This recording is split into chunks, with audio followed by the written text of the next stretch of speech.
ஒழுக்கம் என்று சொல்லுகின்றோமே என்ன?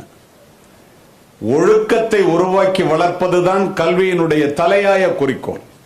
ஒழுக்கத்தை தராத கல்வியும் விளைச்சலை தராத வயலும் வீணானது. கல்வியின் பயன் அறிவு, அறிவின் பயன் பண்பாடு, பண்பாட்டின் பயன் ஒழுக்கம். மனதிலே நினைப்பதற்கு எல்லாவற்றையும், நினைத்தது எல்லாவற்றையும் அடைவதற்கு தயவு செய்து யாரும் ஆசைப்படக்கூடாது.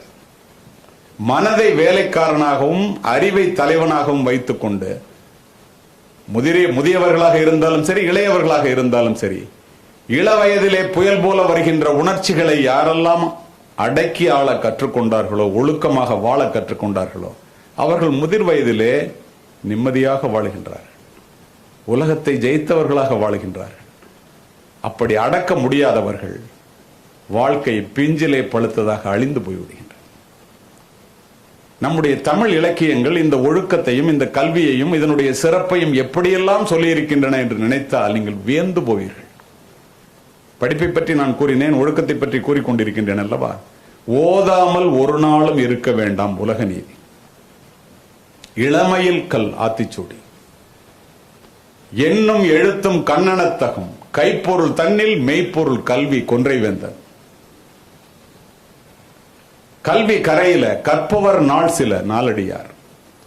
கற்கை நன்றே கற்கை நன்றே பிச்சை புகினும் கற்கை நன்றே. பிச்சை எடுத்தாவது படிதான். நீங்கள் நினைத்து பாருங்களேன், நீங்க வந்து சிங்கப்பூர்ல இறங்கணும்னா உங்கள்ட்ட ஒரு வேலைக்கு போகணும்னா முதல்ல என்ன படிச்சிருக்க சர்டிபிகேட், அதுதானே அடிப்படை. அதற்கப்புறம் தானே உங்களுடைய திறமை. பிச்சை எடுத்தாவது படிடான்னு சொன்னவன் தமிழன். ஏராள செல்வத்தை ஈதலினும் பிள்ளைக்கு சீராய் தரும் கல்வி சீர் என்கிறது நபிமொழி குறள். பிள்ளைகளுக்கு அப்பா அரும் பரிசு பிள்ளைக்கு 1000 ஈதலினும் பெரும் பரிசு கல்வி என பேசு என்கிறது மேலது. பிள்ளைங்களுக்கு அப்பா அம்மா கொடுக்கிற சொத்துல மிகப்பெரிய சொத்து கல்விடான். ஏன்? பணத்தை விட கல்வி பெருசா? நம்ம சொத்தெல்லாம் கொடுக்குறோமே அதை விட கல்வி பெருசா? அதை விட கல்வி பெருசுங்க.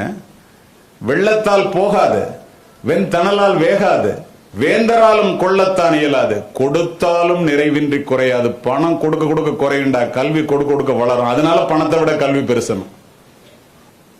அதை யாரெல்லாம் நாம் உணர்கின்றோம், பிள்ளைகள் மனத்திலே உணர்த்துகின்றோம், கல்வியினுடைய சிறப்பு அதோட நேரத்தில் உலகத்தை ஜெயிக்கணும்னு நினைக்கிறோம்ல.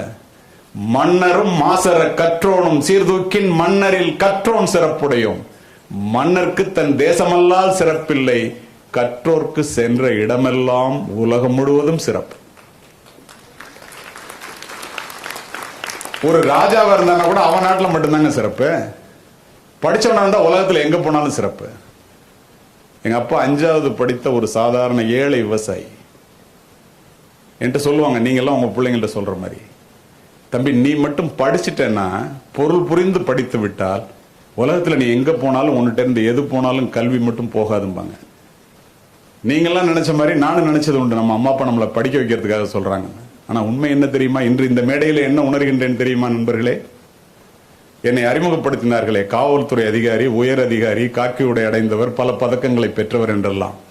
இன்று நான் காவல்துறை உயர் அதிகாரி இல்லை, என்னுடைய காக்கி உடை என்னிடத்திலே இல்லை, நான் வாங்கிய பதக்கங்கள் என்னுடைய மார்பகத்தை அலங்கரிக்கவில்லை. நண்பர்களே, என்னுடைய தந்தை சொன்னதை போல பொருள் புரிந்து படித்த கல்வி என்னிடத்திலே இருக்கின்ற காரணத்தினால் உங்கள் முன் சிறப்பு விருந்தினராக, உங்கள் முன் மட்டுமல்ல இந்த உலகம் முழுவதும் உரையாற்றுகிறேன்.